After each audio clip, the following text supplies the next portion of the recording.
জামাত, আপনারা জামাতের ইচ্ছে করেন। আমি একটা কথা শুধু বলি, আজ পর্যন্ত 54 বছরের ইতিহাসে বাংলাদেশে আমাকে একটা অনলি ওয়ান সিঙ্গেল প্রুফ আমি চাই যে জামাত কোনো হিন্দু মহিলাকে ধরে নিয়ে রেপ করছে, জামাত কারো সম্পত্তি দখল করছে, জামাত হিন্দুদের মন্দির ভাঙছে। আপনি আমাকে একটা সিঙ্গেল।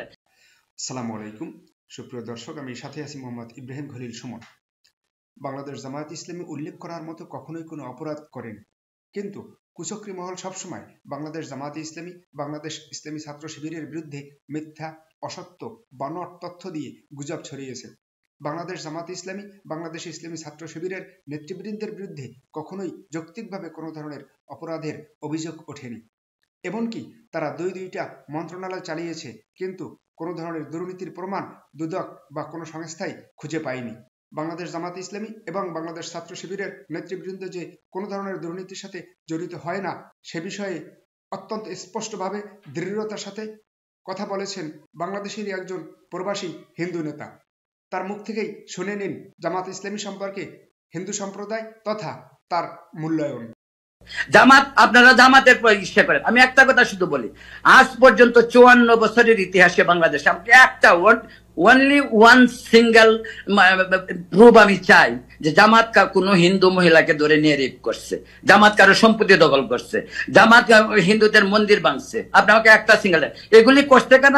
যারা আপনাদের মতন প্রগতিশীলরা যাদেরকে প্রশ্রয় দেন, আশ্রয় দেন এবং আওয়ামী লীগের ছত্রছায়ায়, বিএনপির ছত্রছায়া এবং জাতীয় পার্টির ছত্রছায়ায় চলে, তারা এগুলি করছে। তো ভাই প্লিজ এই স্টোরি বলবেন না। We are tired of this story. স্টুডেন্টদেরকে নির্বিচারে মারা হবে, আন্দোলন দমন করা হবে। আমি যদি তার প্রতিবাদ করি, তাহলে আমি যদি রাজাকার হই, তাহলে আমি রাজাকার, আমি অকপটে বলতে পারি। আপনি আন্দোলন করবেন নির্বিচারে, আমাদের মার কুল খালি করবেন, ছেলেরা মারা যাবে, সমস্ত মেধাবী স্টুডেন্টরা, আর আপনাকে সমর্থন করতে হবে মুক্তিযুদ্ধের চেতনার দোয়াই দিয়ে আপনাকে আমার সমর্থন করতে হবে। No, that's not me. আমি হিন্দু রাজাকার, আমি এটা অকপটে বলতে পারি। আমি যা বিশ্বাস করি তা বলে, হোক শেখ মুজিব, হোক ভাসানী, হোক সোহরাওয়ার্দী, হোক Sheikh Hasina, Khaleda Zia, I don't care. আপনার সাথে আজকে দিনে কথা হচ্ছিল যে ভারতীয় কিছু নাগরিক যারা এখানে আছেন এবং ভারতের ভিতরেও কিছু আছে যারা বাংলাদেশে অবরোধ, অর্থনৈতিক অবরোধ সহ অনেক কথা বলছেন, সংখ্যালঘু নির্যাতন নিয়েও কথা বলছেন। সো প্রশ্ন উঠেছে যে বাংলাদেশের সংখ্যালঘু যারা আছে তারা বাংলাদেশে কথা বলবে, বাংলাদেশের স্বার্থ তারা দেখবেন এবং বাংলাদেশের মধ্যে তারা আন্দোলন করবেন, কিন্তু ভারতীয়রা এই বিষয়ে যে অবরোধের কথা বলছে, এটা কি বাংলাদেশের আভ্যন্তরীণ বিষয়ে হস্তক্ষেপের সামিল না এবং বাংলাদেশের স্বার্থের বিরোধী না? বিষয়টি এটা আপনি কিভাবে দেখছেন? এবং অনেকে মনে করেন যে বাংলাদেশের সংখ্যালঘু যারা আছেন তারা এই বিষয়টি দেখবেন, ভারতের এখানে এত বেশি নাক গলানোর ব্যাপারটা কি? আপনি কিভাবে দেখছেন বিষয়টি? অনেক ধন্যবাদ তাহের। তো আমি যদি একটু বিস্তৃত ব্যাখ্যা করতে হয়, তাহলে আমাকে যেটা বলতে হয় সেটা হলো যে 54 বছর আমাদের স্বাধীনতার বাংলাদেশে ধর্মীয় সংখ্যালঘুদের উপর বিভিন্ন সময় যে অত্যাচার, সেই মাত্রাটা হয়তো 2024 এসে অনেক বেশি, কিন্তু এর শুরুটা কিন্তু 72 সালের প্রথম দুর্গাপূজায়, কিন্তু যখন বঙ্গবন্ধু প্রধানমন্ত্রী ছিলেন তখনই কিন্তু দুর্গাপূজার প্রতিভা ভাঙচুর হয়েছে।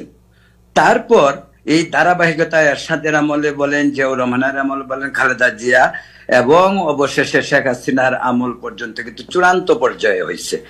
আমি বলতে চাচ্ছি যে 54 বছরে ভারত কিন্তু কোনোদিন কথা বলেনি বাংলাদেশের সংখ্যালঘুদের। এটাও কিন্তু একটা খুব, ভারত কোনোদিন কথা বলেনি বাংলাদেশের সংখ্যালঘুদের উপর অত্যাচার হচ্ছে। কেন বলেনি?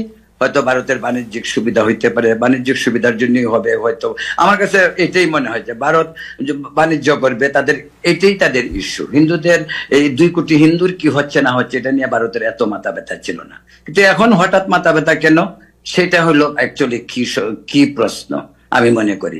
সেটা আমার জ্ঞানে যেটুকু আমি মনে করি সেটা হলো যে আপনি দেখবেন গত 15-16 বছরে আওয়ামী লীগ এবং শেখ হাসিনার রাজত্বে আপনি রামু থেকে নাসিরনগর, যশোরের অভয়নগর থেকে মানে রংপুরের সেই সাঁওতালপট্টি, যেখানে সাঁওতালদের বাড়িঘর পর্যন্ত আগুন লাগিয়ে পুড়িয়ে দেওয়া হলো, তখন কিন্তু ভারত নীরব ছিল। কারণ কেন নীরব ছিল?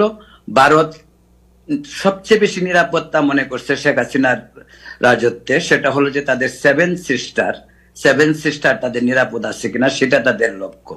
বাংলাদেশের 2 কোটি হিন্দু নিরাপদ আছে কিনা সেটা কিন্তু ভারত কখনোই চিন্তা করেনি। তখন তারা চিন্তা করছে তাদের 7 সিস্টার যারা আমাদের আশেপাশে, এবং তাদের ব্যবসা বাণিজ্য, দুটো এখানে ফ্যাক্টর। এবং তাদের সঙ্গে চুক্তিও ছিল, অনুপ চেটিয়াকে ফেরত দিতে হলো, পরেশ বড়ুয়াকে ফেরত দিতে হলো, বাংলাদেশ থেকে ভারত থেকে বঙ্গবন্ধুর খুনি একজনকে ফেরত আনলো, এই সমস্ত। কিন্তু কখনোই কিন্তু সংখ্যালঘুদের উপর অত্যাচারের বিষয়টি ভারত সরকার কখনোই তেমন ভাবে কিছু বলেনি, অ্যাকচুয়ালি বলেই নেই। আপনারা বলবেন মুক্তিযুদ্ধের পক্ষ, আপনারা বলবেন প্রগতিশীল, আর আপনারা অন্য সমাজের জিনিসগুলি যখন দেখবেন তখন এগুলিকে আপনি পাশ কাটিয়ে যাবেন এবং এগুলিকে পেঁচাবেন, দড়ি পেঁচাবেন। আপনারা শুনেন, এই দড়ি পেঁচানোর দিন শেষ হয়ে গেছে। নো ভাই, দড়ি পেঁচানোর দিন শেষ হয়ে গেছে, আপনাদের দড়ি পেঁচানোর কাজ হবে না।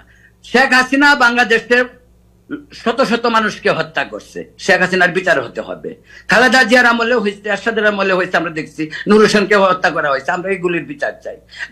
আপনারা জামাতের ইসে করেন। আমি একটা কথা শুধু বলি, আজ পর্যন্ত 54 বছরের ইতিহাসে বাংলাদেশে আমাকে একটা অনলি ওয়ান সিঙ্গেল প্রুফ আমি চাই যে জামাত কোনো হিন্দু মহিলাকে ধরে নিয়ে রেপ করছে, জামাত কারো সম্পত্তি দখল করছে, জামাত হিন্দুদের মন্দির ভাঙছে। আপনি আমাকে একটা সিঙ্গেল, এগুলি করতে কেনা যারা আপনাদের মতন প্রগতিশীলরা যাদেরকে প্রশ্রয় দেন, আশ্রয় দেন, এবং আওয়ামী লীগের ছত্রছায়া, বিএনপির ছত্রছায়া এবং জাতীয় পার্টির ছত্রছায়া চলে, তারা এগুলি করছে। তো ভাই প্লিজ এই স্টোরি বলবেন না। We are tired of this story. মানে কাহিনী বললে কোনো লাভ নাই।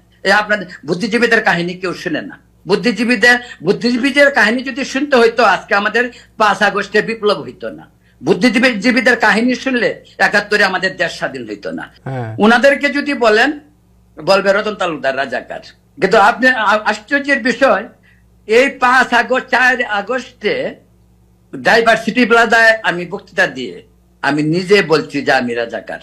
আমি যদি আমাকে বলে কি হিন্দু রাজাকার, ইয়েস আই এম হিন্দু রাজাকার। কেন? আমি ওইখানে কিন্তু এক্সপ্লেনও করছি। স্টুডেন্টদেরকে নির্বিচারে মারা হবে, আন্দোলন দমন করা হবে, আমি যদি তার প্রতিবাদ করি, তাহলে আমি যদি রাজাকার হই, তাহলে আমি রাজাকার। আমি অকপটে বলতে পারি। আপনি আন্দোলন করবেন নির্বিচারে, আমাদের মার কুল খালি করবেন, ছেলেরা মারা যাবে, সমস্ত মেধাবী স্টুডেন্টরা, আর আপনাকে সমর্থন করতে হবে, মুক্তিযুদ্ধের চেতনার দোয়াই দিয়ে আপনাকে আমার সমর্থন করতে হবে। No, that's not me. আমি হিন্দু রাজাকার, আমি এটা অকপটে বলতে পারি। সবকিছুর একটা সীমা আছে, অত সীমা লঙ্ঘন করলে হয় না। তো সহ্যের তো একটা ভাত ভাঙ্গার মানে একটা সীমা থাকা দরকার। সুপ্রিয় দর্শক, আমার এই ভিডিওর বিষয়ে আপনাদের যদি কোনো মন্তব্য থাকে, আপনারা মন্তব্য করুন, আলোচনা করুন, সমালোচনা করুন। আপনাদের আলোচনা, সমালোচনা, মন্তব্য আমাকে আরো সুন্দরভাবে ভিডিও করার ক্ষেত্রে, উপস্থাপনা করার ক্ষেত্রে অনুপ্রেরণা যোগাবে। আপনারা যারা এখন আমার চ্যানেলটি সাবস্ক্রাইব করেননি, অনুগ্রহ করে আপনারা আমার চ্যানেলটি সাবস্ক্রাইব করুন, এবং যারা সাবস্ক্রাইব করেছেন তাদেরকে অসংখ্য ধন্যবাদ। আসসালামু আলাইকুম।